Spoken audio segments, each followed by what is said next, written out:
Hey, and it is me again. So today's topic is actually credentialing. So I'm not sure if everyone knows what that is, so let me explain. So credentialing usually is used in the healthcare field, and basically what that means is a couple of things. So in some instances, some people call credentialing when people might want to work at a hospital or an agency.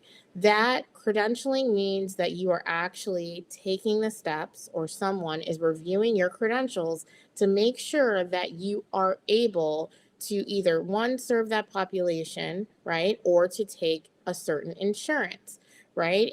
So let's say that you're a medical doctor or a family doctor. If I were to look at your credentials, I would like you to be board certified. I would like you to have CPR. I would like you to have, you know, several uh, things underneath your belt, like have you worked other places? Just all different types of things that you want to make sure that you have, DEA licenses, all of that good stuff. That is the act of credentials, or credentialing. Now, today's live is talking about insurance credentialing. So that is just a little bit different, but it's the same. So I hope that you can follow me here. Okay. So if I was a doctor and I wanted to take Blue Cross and Blue Shield, I have to fill out an application with all of my information on it. What then happens is it goes to through the application process. The first thing that they're going to do is look at my credentials. Once they look at my credentials and they say, "Oh, everything is great," then I go into something that is called contracting. But there's a lot of different steps that happen in between. So even though the way that I'm explaining it is very succinct and it's, very easy to follow, there's so many different things that can happen during the credentialing process. And that is a lot of times where things go wrong in private practice and just, in general, when people are either gaining employment or when they're actually creating their own private practice. Credentialing takes a long time. And I'm going to say this once, okay? And this is something that a lot of people do not understand, but I hope that this makes sense. So, we did have, and we still are in a pandemic, right? So, since we're in a pandemic, what was horrendous was millions of people died, and they are still dying. Okay. Now, what a lot of healthcare providers fail to understand is those who also have passed also worked at insurance agencies. So when people are upset with how fast the process of approval is happening, or things are getting lost in the shuffle, or your 35 55 page application is missing, or it's all over the place, I need everyone to remember that yes, you're a healthcare worker, and yes, you want to save lives, but please remember, a lot of businesses, including the insurance company that you are applying for, is also having issues. Okay. They're working and they're dealing with a lot of different things. So think about this from an insurance standpoint, right? So a lot of people might have passed or they might be sick. Also, there's so many people in a hospital. How do you think a hospital stays open? A hospital stays open if the claims are being paid and then paid back to the hospital to pay back the doctors to pay back everybody, right? So, since there was such a surge, and still is, of people that are actually in the hospital long term, the provider or the insurance provider, their main focus is to make sure that those hospitals and the people that are serving our people right now are getting paid and getting the things that they need. So, if you want to open up a private practice right now, I'm not telling you no. What I'm telling you is it takes time. It's not going to take you 6 months. I would honestly say at least it's going to take you a year. And you still might not have all of your insurance panels. Now, what is an insurance panel? An insurance panel is like a Blue Cross and Blue Shield, an Aetna, a Kaiser, all of those different ones that you can actually pay for. Those are insurance panels, and they take a long time. So when I am hired or when I am teaching others to credential or we are working with different agencies and also individuals have a very, very hard time understanding that this takes a long time. I'm going to tell you a secret, and I hope that everyone takes this, to the best, not trying to be, anyway.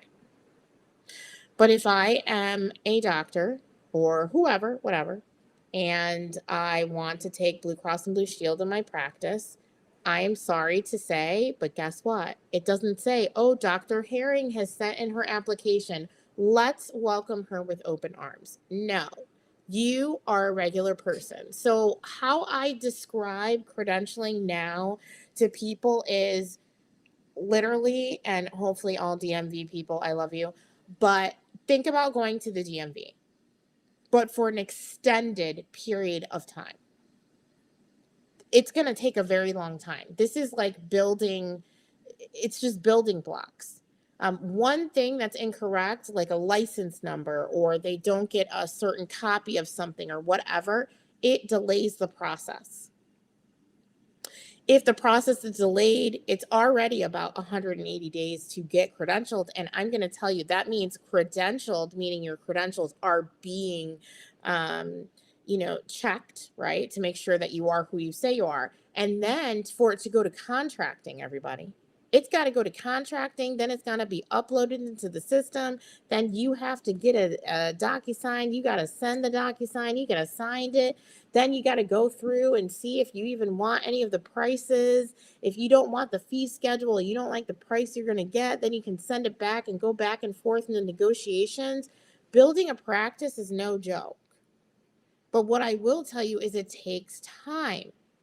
And what I so often see is people who want to see actual patients before they are credentialed. Y'all, you cannot do this anymore. Stop doing this. If you continue to do this, all you're doing is leaving money on the table, and also you're giving people free services. And honestly, that's what the insurance company, wants you to do, right? So why would you see people before the insurance company is actually saying that you can see them? So I want everyone to understand. Let's say I was a patient and I have Blue Cross and Blue Shield. Guess who is my insurance provider? And it's Blue Cross and Blue Shield. You might be my provider, but if you were not deemed eligible to Blue Cross and Blue Shield is not going to pay you, and I am not your patient. And this is where things, kind of go wrong, right? People don't understand that just because you saw somebody doesn't mean that you're going to get paid for it. That's not how it works, right? So I give people this analogy, and some people, like it or not, right?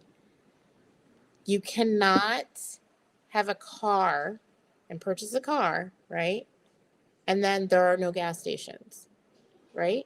The car is not going to run unless it's electric, but the car is not going to run, right? You have to wait, right, until gas is actually put into the car so that you can make it work, and then you can travel. It's the same thing with credentialing, and it does not happen overnight. If this is something that you would like to learn, please reach out to me. That is something that I am starting to teach people. I want people to learn how to do their own credentialing. Why? Because then you understand the intricacies and all of the ins and outs and what actually happens through this whole process, because that's another issue. A lot of healthcare providers don't even know what is happening. And then that also creates confusion. And then confusion creates delays. And the problem is guess who misses out? not only do you miss out on serving people and, harboring, and doing things in your genius and in your passion, but you also are failing the public because a lot of times the public wants to see you, right? The public needs people who want to be of service. But little things like this will keep you away from doing that. And you might say it's red tape, you might say whatever it is. But if you don't have a actual credentialing agency that understands exactly what they're doing, I promise you, it's going to take you a very long time. And you're going to sit there and you're going to waste time. So again, as I said before, if that is something that you ever would want to learn, or you even want to just even know more about, bills, um, let let us know and go ahead and contact me in the DMs. And happy Monday.